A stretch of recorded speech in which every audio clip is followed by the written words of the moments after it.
One important and critical insight of Dr. Cialdini is that we are often influenced by things outside of our conscious awareness. But then our ego-driven conscious brains need to come up with a post-event logical sounding reason why we did what we just did. This is never the real reason, but we think it is. And if we use this post-event rationalization to persuade others, it won't work. Then we come to the false conclusion that persuading others is haphazard and mysterious, something that is more of an art than a science. Richard Dawkins coined the term meme a long time ago. He was attempting to draw a parallel between genes being copied from physical body to physical body. Memes are similar in that they are hallucinations that get copied from brain to brain. There is a theory that everything that happened in history was completely unpredictable and unexpected before it happened. But after it happened, the people in charge had to pretend they, at the very least, knew it was coming.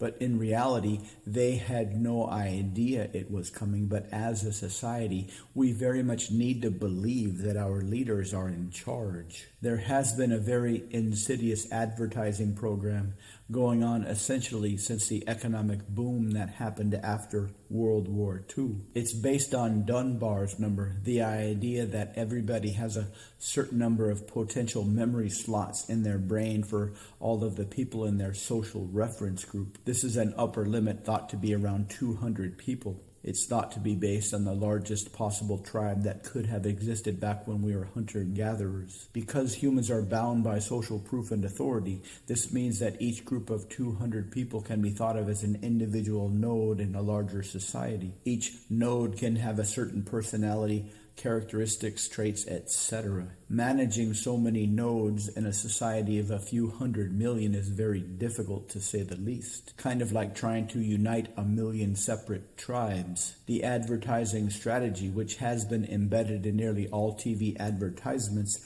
since the end of World War II, has intended to detach our dependency on our local Dunbar number. This was an attempt to create one large tribe with one large authority figure. Unfortunately, the scientists that created these experiments had no idea or perhaps no concern of any unintended consequences. They did detach our dependency on our internal Dunbar number, but the negative consequences were an absolute destruction of our attention span. It turns out that the smaller your own individual Dunbar number is, the longer your attention span and the greater your intelligence. The larger your Dunbar number, the shorter your attention span and the smaller your intelligence. This means they can create a large 300 million large tribal cohesion, but this tribal cohesion will be very short-lived, which is precisely why your mind can remember so little. Ideas flow through your consciousness, slightly alter your neurology, but as soon as you understand this,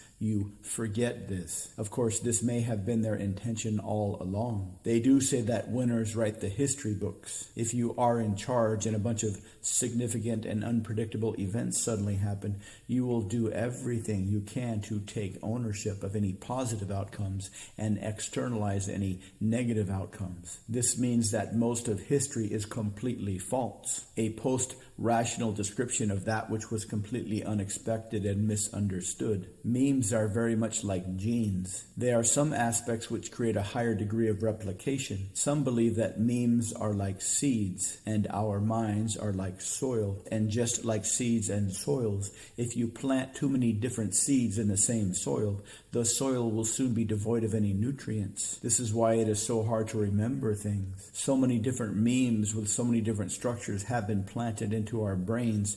The nutrients of our brains are gone. That's why it's so easy to feel like your brain is empty. The only things that can exist in your brain are the things that are temporarily passing through. Every idea that passes through, since this will be the only idea in your brain, will seem like a wonderful idea.